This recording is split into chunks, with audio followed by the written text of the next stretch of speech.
I'm Elizabeth McLean. I have been at First Presbyterian Austin since January 1st of 2017. So I'm new here. This church has been in existence since 1850. So it was the original Presbyterian church in town. Civil War times split, and what is now Central Pres and First were the same church until they split, and Central was Old Southern Presbyterian, and then us. Then we moved in the 60s from downtown to where Westminster Manor is now, and started Westminster Manor, but realized that all of our members lived up here in Northwest Hills. So 40 years ago, 78, because it's 2018, 78, we moved to this campus in April and had our first worship service here. So this is a church that has been intentionally intergenerational for a long time.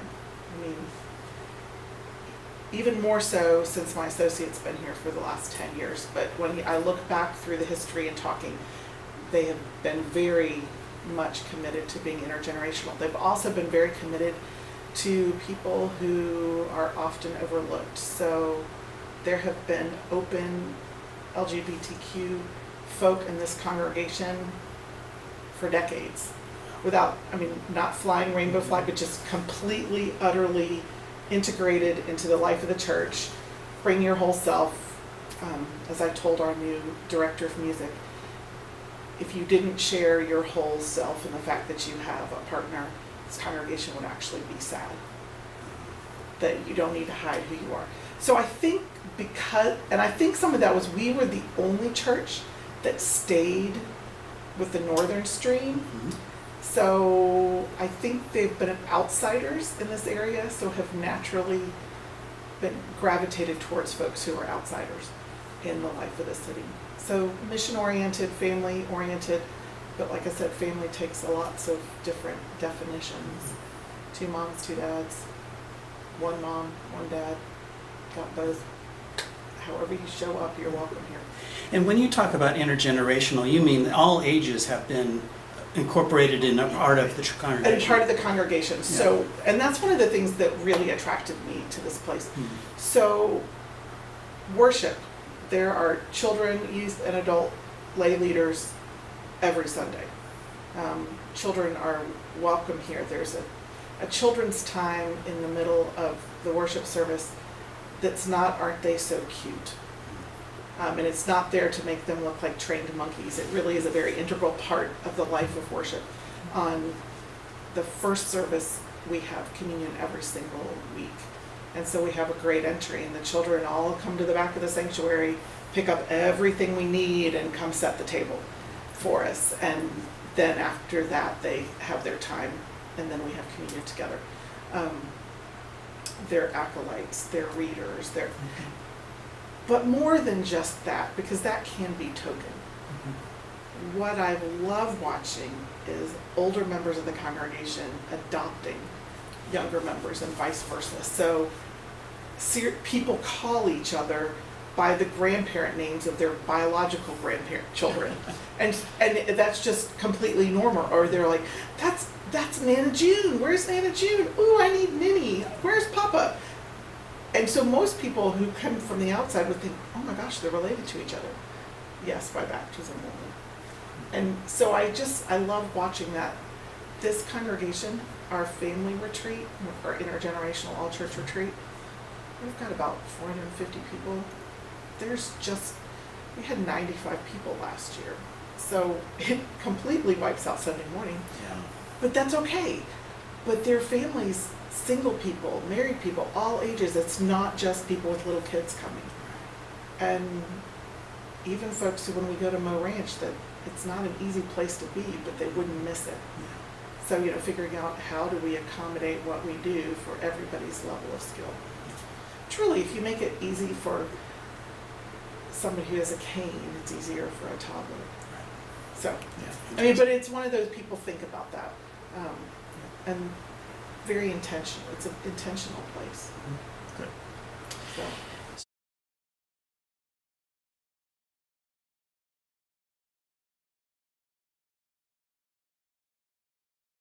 So for this congregation, couple of places in the last 18 months, I've been much more intentional with our relationship with the day school, because it's not a separate entity, our preschool. It is under the umbrella, it's in the same budget. It's the director is a member of the church staff. So it's not a separate group using our building. Mm-hmm. It is our ministry. Yep. But as can happen, it had become very siloed. And we literally have a bridge between the two buildings. So I've been working to be a bridge too, to figure out how do we go both ways. And once we learned how to invite and how to listen and what is it that families need, and really it's invite. I mean, I said this at my 20 years at Preston Hollow. I mean, all research shows between 80 and 95% of people come to church because you invite them.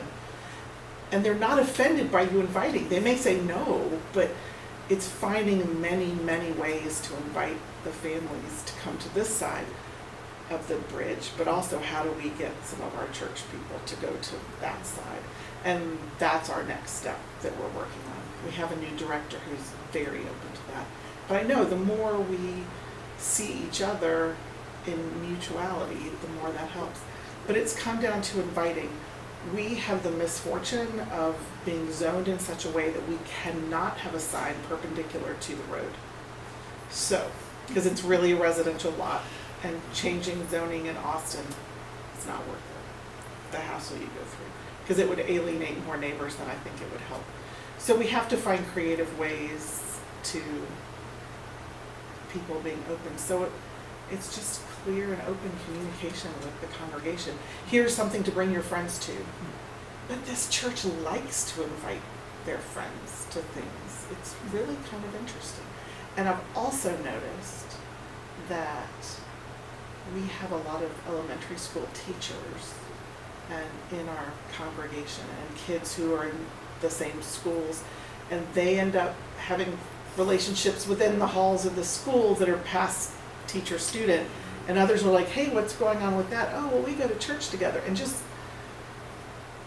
fostering those kind of conversations. But there's no magic bullet. But then once people come, making sure that when they're here, there's a reason for them to come back, that the experience that they've had. And I haven't had to work that hard with this congregation. They are very naturally hospitable, not in the hey, how are you type, but truly so glad you're here. Hey, you need to meet so and so, like trying to make connections on Sunday, and then on Sunday we had first time visitors. Jennifer, her partner Cynthia, and Cynthia's son Liam. And they sat on the front row, and this summer we're in the round around the communion table. And in my sermon, I was inviting volunteers to come up and help me with stuff. Well, Jennifer volunteered. I'm like, I've never seen this woman in my life. She came up, she volunteered. Yeah. And afterwards, there must have been 6 or 7 different groups of people who came to talk with them and introduce themselves. And then I found out that the reason they were here is because they had been at the Ronald McDonald House at the same time one of our mission groups were. They got to talking, and our mission folks who were cooking dinner with them said, you should come to church on Sunday. And they did. So it's back to having people invite and giving them a reason. And then we discovered that they love the church where they are now, but they can't admit that they're partners, or they wouldn't be allowed to do any of the ministry they do. Well, you would be here. So, but it's that kind of intentional follow-up, and that's what I keep hearing from our new members. I never came to a place where I felt so at home, and it was so obvious that people loved each other, that this was the kind of community I wanted. So some of it is, you gotta have a sense of warmth in your own congregation, or people don't want to come. Maybe some cities you can still get off like this is the place to be, but Austin is not one of those. Churches, having come from Dallas, church seems to be less part of the culture here than it was in Dallas.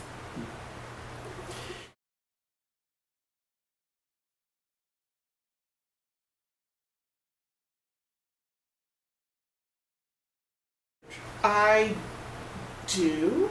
I talk to them about that. This is your leadership time, to varying degrees of success, which is normal because there's some people that's just not who they are or what they've grown accustomed to doing. But I have started noticing that it happens in very different ways. So there's some people I was thinking weren't inviting people or being as invitational, and then I find out, oh no, he's the soccer coach, and he would never say anything out loud, but all his everyone knows that he comes to this church, and the kids talk about church and inviting him. So someone may not have shown up yet, but they're still bringing that a part of their life. I do ask all officers, deacons and elders, to be looking for the people who are deer in headlights, looking, and don't just say hello and point them to the bathroom, walk them there, walk them to the nursery.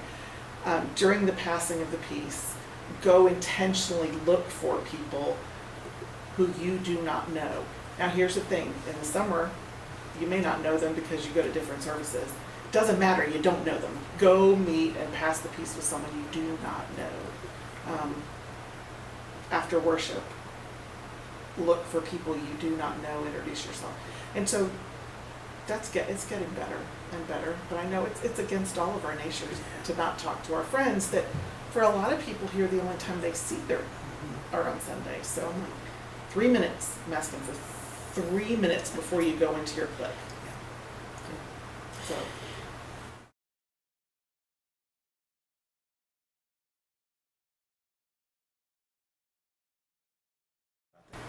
I haven't gotten to the challenges here yet at 450. When I was at Preston Hollow, it was more like 3,000.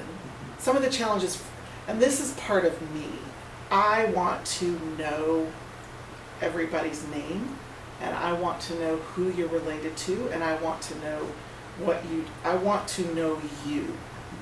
And so the larger the group of people, the harder that is. Fortunately, I'm very good at that. Because by the time I left Preston Hollow, probably 85% of the congregation had joined in the 20 years I was there. And I could tell you who was related to who, but that part gets harder the bigger you get, and the reality is the older I'm getting, the harder that's getting, because my brain is full of people I don't see anymore because they're in Dallas. But learning that, but trying to then, what are the ways that we can systematize what is natural to me? Because people need to be known. And so that's part, how do we create a natural way so people don't feel like they're being shoved through cattle stalls, or chutes, I guess that's the word I'm looking for. But that it feels more natural. And we're still trying to figure that out here.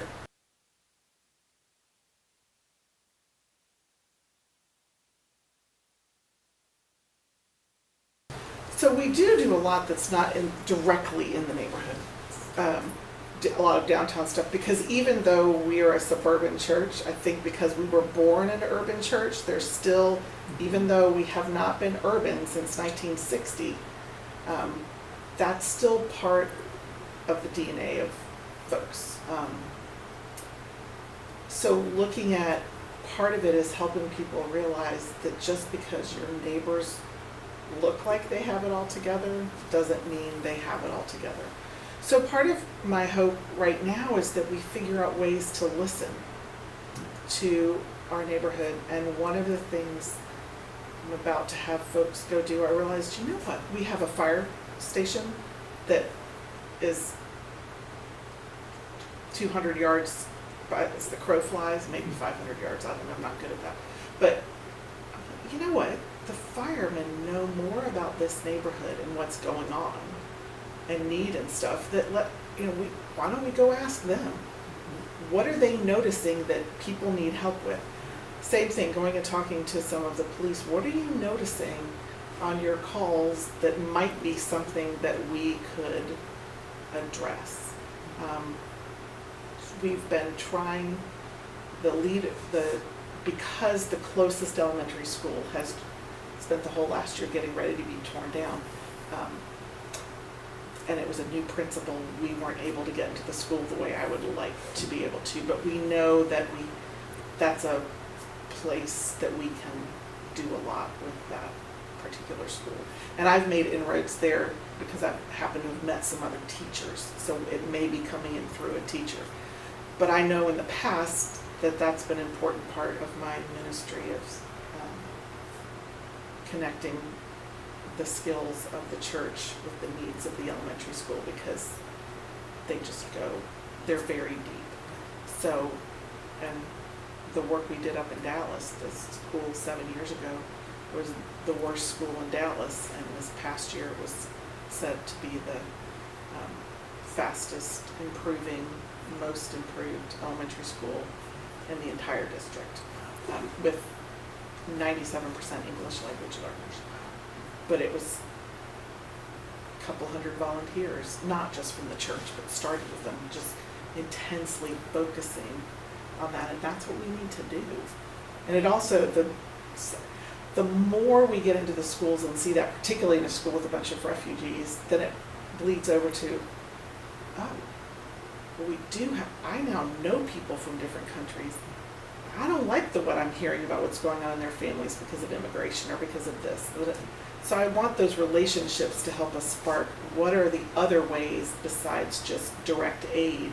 How do we go upstream and start doing some advocacy work as well?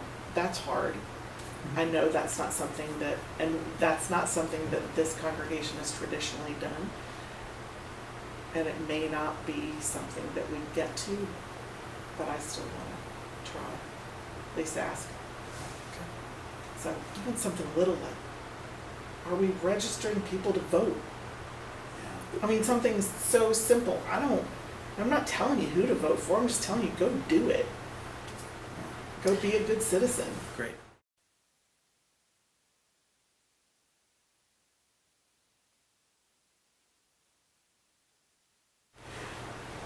There's this old fable that I remember from my pastor when I was in high school about this lobster who didn't want to leave his shell because his shell was so comfortable and warm and nice. And obviously the lobster keeps growing and growing, and finally the lobster's like, God, what are you doing to me? It hurts in here, it's awful, I'm dying. Well, you gotta leave your shell. I told you gotta leave your shell. And so part of it is, it's one thing to say you want to grow, but to grow means you have to be willing to be uncomfortable. You have to be willing to not always have it done the way it's always been. You have to be willing to have worship and Sunday school and other programs look the way they need to reach the people who aren't there and not just the people who are there. Leonard Sweet, I heard him speak one time, and he said, too often congregations love to huddle, and it's so dangerous. What we need to be doing is to do the reverse huddle, where we're still holding our hands and we're attached to each other, but we're facing out. And so that's part of it. How do we change our point of view from what's here to what's there? And it also may mean they don't come to you. The build it and they will come era is swiftly coming to an end. Paul went to where people were.